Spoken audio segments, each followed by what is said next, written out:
जिल्ह्याची खबरबात या बातमीपत्राचे प्रायोजक आहेत Mac care super speciality hospital Ahmednagar.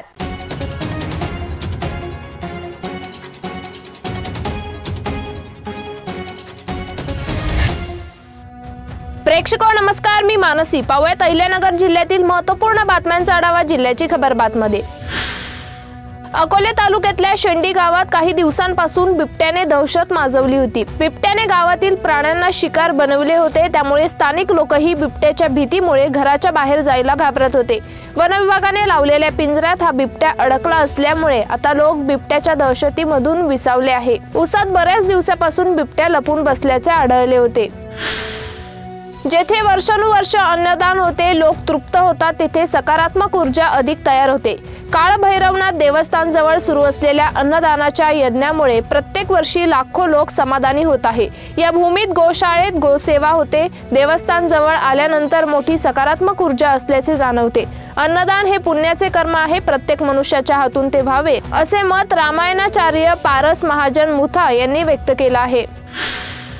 Parner हा पुरोगामी विचारांचा सुसंस्कृत तालुका आहे। हा तालुका आता एका चांगल्या माणसाच्या हातात आल्यामुळे निश्चितच विकास होणार आहे। तो विकास करण्यासाठी आम्ही काशीनाथ दाते यांच्या पाठीमागे सक्षमपणे उभे राहू, अशी ग्वाही पालकमंत्री राधाकृष्ण विखे पाटील यांनी दिली। पारनेर विधानसभा मतदारसंघाचे नवनिर्वाचित आमदार काशीनाथ दाते यांनी सोमवारी मुंबई येथे पालकमंत्री राधाकृष्ण विखे पाटील यांची भेट घेतली। यावेळी विखे पाटील यांनी आमदार दाते यांना पेढा भरवून शुभेच्छा दिल्या, त्यावेळी ते बोलत होते।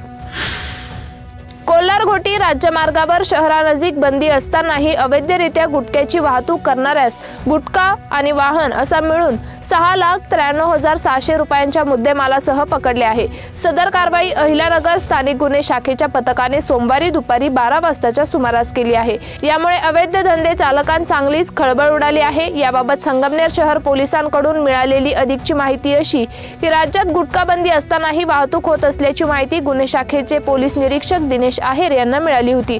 त्यावरून त्यांनी पथकाला कारवाईच्या सूचना दिल्या होत्या।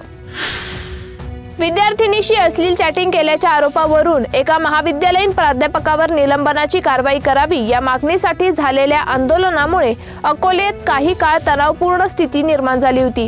सकल हिंदू समाजाच्या नेतृत्वाखाली येथील महात्मा फुले चौकात काही काळ रास्ता रोको करण्यात आला। संबंधित संस्थेच्या सचिवांनी या प्रकरणाची चौकशी करण्यासाठी त्रिस्तरीय चौकशी समिती नेमली जाईल। समितीच्या अहवालानंतर योग्य ती कारवाई केली जाईल, असे आश्वासन दिल्यानंतर तणाव निवळला। जिल्ह्याची खबरबातमध्ये घेऊ एक छोटीशी विश्रांती।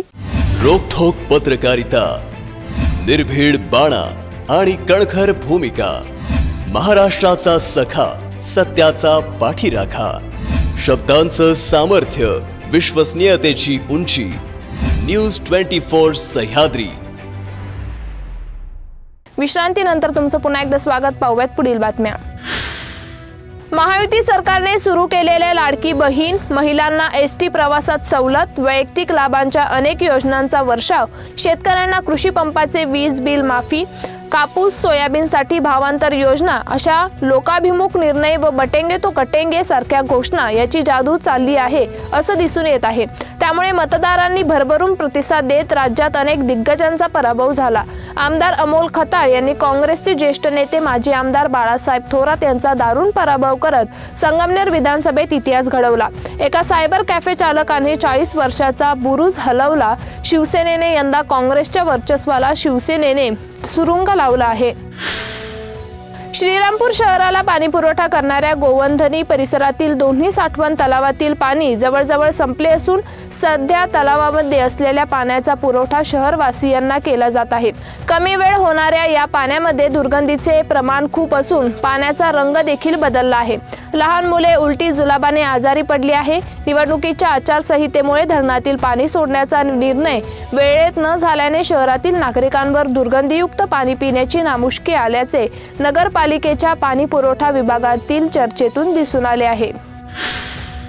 स्टे असलेल्या जमिनीत जेसीबीच्या सहाय्याने काम करत असताना विरोध केल्याच्या रागातून वृद्ध शेतकऱ्याला मारहाण करण्यात आली। ही घटना शनिवारी सायंकाळी 5च्या सुमारास मेहकरी येथील शेत गट नंबर 371 मध्ये घडली। शिवाजी मारुती पालवे असे मारहाण झालेल्या शेतकऱ्याचे नाव आहे। दरम्यान या प्रकरणी पालवे यांनी दिलेल्या फिर्यादीवरून नगर तालुका पोलीस ठाण्यात रविवारी सायंकाळी गुन्हा दाखल करण्यात आला।